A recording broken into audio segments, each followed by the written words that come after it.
Se zice că a fost odată o criptomonedă, tată, cu un câine din povești. Doghe poți să-l numești.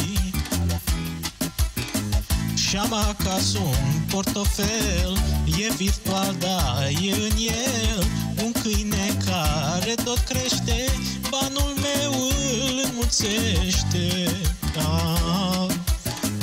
Și-am acasă un portofel, e virtual, da, e în el un câine care tot crește, banul meu îl înmulțește.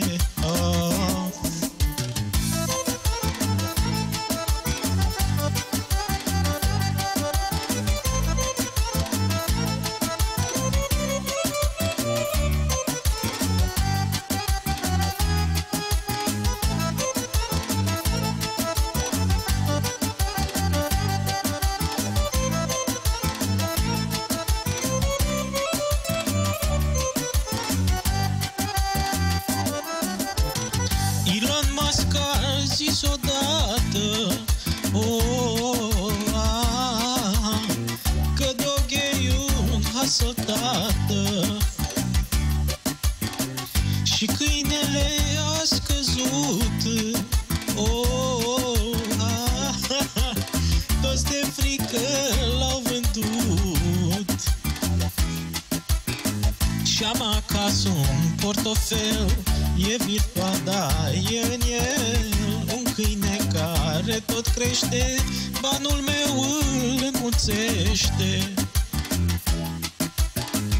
Elon Musk a zis odată că Doghe-i un hustle, tată.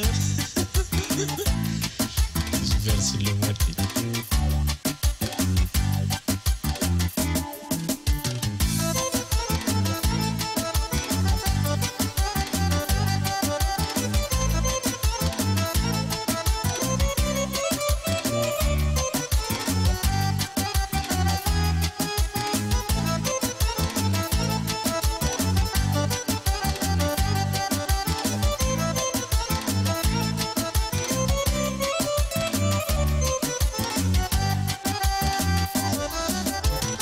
A slăbit săracul câine, zici că era ținut pe pâine, dar mult mai mult l-a iubit.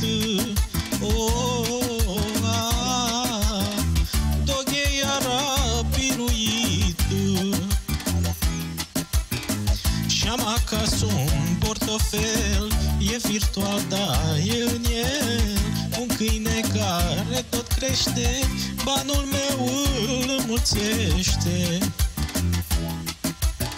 Și-am acasă un portofel, e virtual, da, e în el un câine care tot crește, banul meu îl înmulțește.